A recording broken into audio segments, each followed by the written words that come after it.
Hey everybody, so that zoom you just saw was pretty crazy, right? Well, I captured that with the Oppo Reno 10x zoom edition. So this is the European global unit. I've been using it as my daily driver for the past 6 days. And I'm just gonna come around and say it. This is my new favorite phone so far, better than the Huawei P30 Pro. Now there is a giant caveat. I have not gotten the chance to try the OnePlus 7 Pro yet. So when that phone gets to me, it may just replace this as my favorite phone. But that's just the nature of this crazy ass smartphone industry in which Chinese brands are pumping out a new phone like every 12 days. But as of right now, the Oppo Reno 10x zoom is my favorite phone. My SIM card is in here. It is my daily driver. And unless OnePlus 7 Pro is really damn good, it's going to be my daily driver for the next probably 3 to 5 months. Okay, so in this video, I'm going to say a lot of nice things about the Oppo Reno 10x zoom.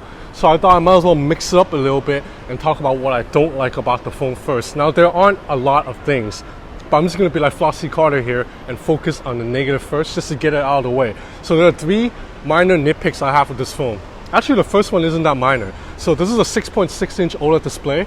It looks absolutely gorgeous, but it's a little bit tall. It's taller than most other smartphones out there. And unfortunately, Oppo's software requires you to swipe from the very top to bring down the notification shade. There is no shortcut action around this as far as I'm concerned. So if I'm trying to use this phone in Hong Kong with one hand, I can't reach the top to get the notification shade. I have to kind of loosen my grip and kind of do this. And that's just very scary to do in a busy city like Hong Kong. If someone bumps into me, the phone's gonna come flying out of my hand. Many other phones offer shortcuts for this. On Huawei and LG phones, for example, you can add a soft button to the navigation bar, so you can just do one tap to bring down notification shade. On Xiaomi and Samsung devices, you can swipe down from anywhere on the screen to bring down the shade. So the Oppo Reno forcing me to reach for the top every time, that's a software flaw. This phone's too damn tall for that. Now my second problem with the phone, the edges around the screen, they're slightly sharp and abrupt. Meaning when I run my finger or my palm through this part of the phone, the edge, I feel a little bit of a sharp, rough edge.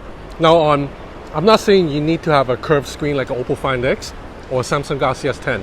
But even on a phone with a flat screen like an LG G8 or an iPhone 10, you can run your fingers through the edge and it's still smooth because they do subtle curvature around the display. This phone does not have that. Right here, this corner is just very abrupt and it's a little bit weird for a flagship device. Now finally, my last nitpick. This phone has a wide-angle camera and it's excellent for still photos, but you cannot shoot videos with a wide-angle camera. You can do this with the Huawei, LG, Samsung wide-angle cameras. I don't know why you can't do it with the Oppo Reno. But I'm guessing this is something a software update can fix. So right now I have 3 complaints, but maybe it'll be down to 2 down the line. So now let's talk about what I like, and there's a lot. So first, I really think this is like the best looking back in any smartphone right now, in the last few years actually. There's 0 camera bump, everything is completely smooth. Everything, like, it's clean and minimalistic, but not boring and bland. I like the vertically aligned logo and the text, and this little strip here adds a bit of character. It's just a very nice looking phone. You know, this green, bluish color that I didn't like at first, it's really grown on me, but I still like the gunmetal black a little bit better. But still, I just look at this back of the phone a lot when I'm at home, and I'll just be like, damn, this looks so much better than how my Huawei P30 Pro or like LG G8 looks like.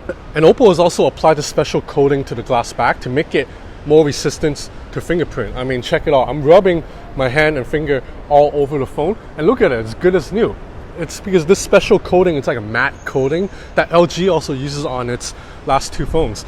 And I don't know why Samsung and Huawei don't follow suit, because on a Samsung Galaxy S10 or Huawei P30 Pro, the phones look really nice out of the box, and then you use it for half a day and then you look at it and it's gross. It's like covered in smudges and fingerprints. So this is a really awesome looking phone. And if you're wondering what this little nub is right here, it actually protrudes out the back a little bit to prevent the phone's cameras from hitting a tabletop or wherever you put your phone too hard when you're putting the phone down, because it kind of sticks up a little bit, so it leaves a little bit of separation between the camera lens and the table. So now moving on to the front, you have a 6.6-inch OLED display with an in-display fingerprint reader that is fast and accurate. It's from Goodix, the same vendor that I've covered before, and the fingerprint scanner works every time. The display gets pretty bright, and it's bright enough for outdoor use even under direct sunlight, and it's just, you know, uninterrupted display looks great. When I use a phone with a notch like an LG G8 or an iPhone 10, I tend to get used to a notch and think, oh yeah, it looks fine. But then, anytime I jump to a phone without a notch, like this, I'm instantly reminded that, damn, the notch sucks. An uninterrupted display just looks better. So I particularly like going on Instagram stories. I just think media that fills up the whole screen on an uninterrupted display just looks so great. So in terms of performance, I'm not going to bother digging too deep into it. This one is a Snapdragon 855 with 8 gigs of RAM. So definitely snappy enough to handle anything. If you care about Geekbench, it scored a 111,028 multi-core and a 3,052 single core. So definitely one of the most powerful phones out there. I've experienced zero lag, zero stutters, nothing. Oppo's software is also super clean. You have an app tray, and then the notification shade looks clean, even though I don't like that you have to reach for the top. And just no stutter at all. And Oppo's swiping navigation is also really good now. You swipe from the bottom to go home, swipe up and hold to go into app overview, and then you swipe from the sides to go back.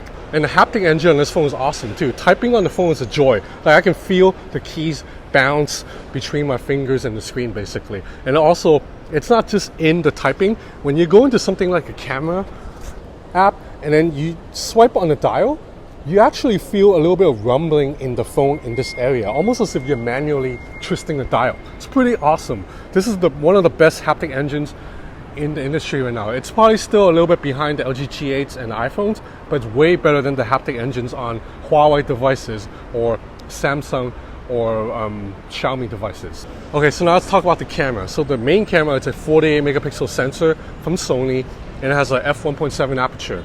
Captures sharp photos, vibrant photos, very fast to focus too.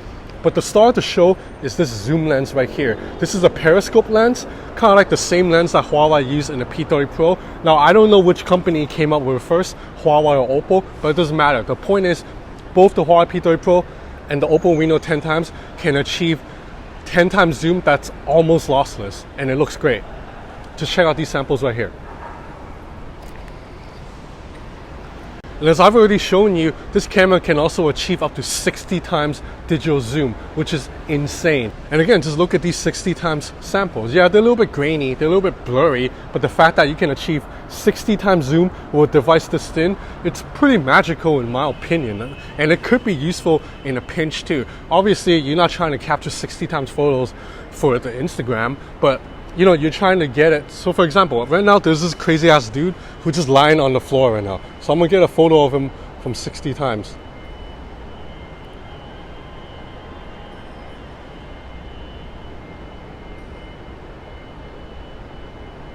Okay, so you see, just like that, I captured a photo of this dude who's all the way out there. I don't know if the camera can get him, but yeah, he's all the way out there, and I just took a 60 times zoom of him. That's what's so fun about this camera. If I have an iPhone 10, I would not be able to zoom that far out and get a clear image. Okay, there's also a wide angle camera. It's an 8 megapixel f2.2 lens, and the wide angle camera produces very good photos. There's minimal distortion, and during the day you're gonna get really sharp colors and accurate colors. At night, it struggles a little bit with exposure, like every other wide angle cameras out there. But like I mentioned, you cannot shoot videos of the wide angle camera, and that kind of annoys me a little bit because you can do that with every other phone. But overall, this camera is very strong, man. It's one of the most versatile camera systems out there. Between the wide angle and the 60 times zoom, you're getting a heck of a lot of focal range. This is like focal length versatility that no other phone can come close to other than the Huawei P30 Pro. Okay, now in terms of video performance, this phone cannot shoot at 4K 60 for some reason, but it can shoot at 4K 30, and footage is clean, but stabilization takes a little hit at 4K 30. But if you go down to 1080 60 or 1080 30, then stabilization is good. And the mic in this phone is also excellent because I'm recording my band here playing and we're really loud, but the sound is clear. You can hear all of us. There's no distortion.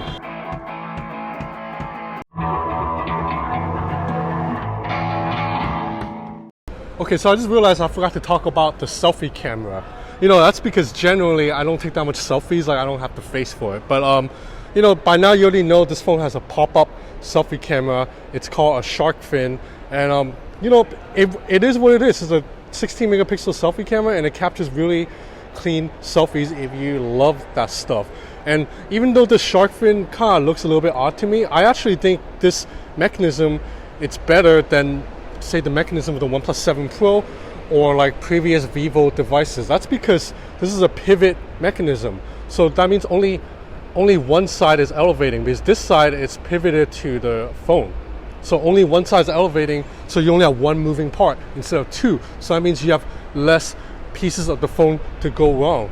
So as I mentioned, this screen is excellent and it's amazing for surfing the web or going on Instagram. It's also great for watching videos too, because this phone has stereo speakers. So sound comes out from the bottom and the top. So the fact that Vivo managed to cram an earpiece right here in this non-existent top bezel, it's worth applauding. And you know what we gotta do while we're here? We gotta do a video speaker sound check, right? Okay, so this is 50% volume. I mean, look at how great the screen looks. And this sound, the stereo speaker is really good, because right now I'm in a kind of loud-ish environment and you can still hear it, right? Now let's go to max volume. I see the sound coming out here.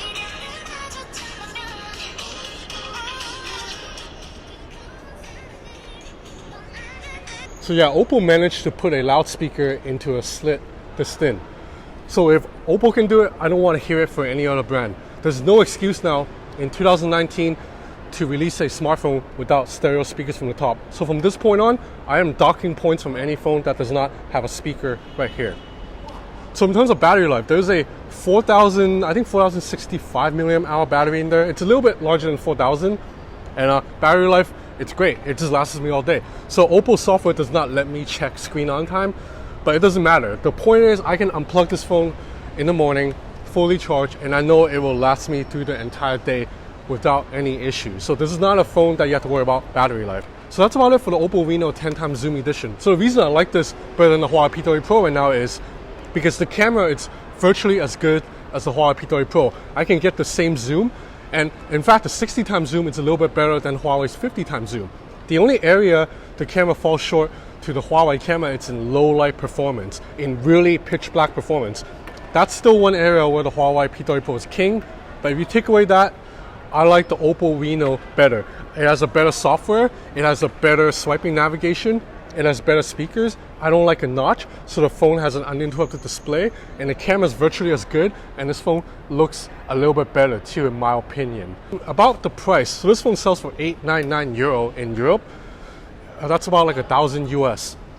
Now, I think if you're living in Europe, I think that's worth it, because this phone is definitely on par or better than any other phone at that price range. But if you buy in China, it's actually even cheaper. I think in China, it's like 650 US. So yeah, there's a big markup here for you Europeans out there. But for 650, this phone, it's a no-brainer decision.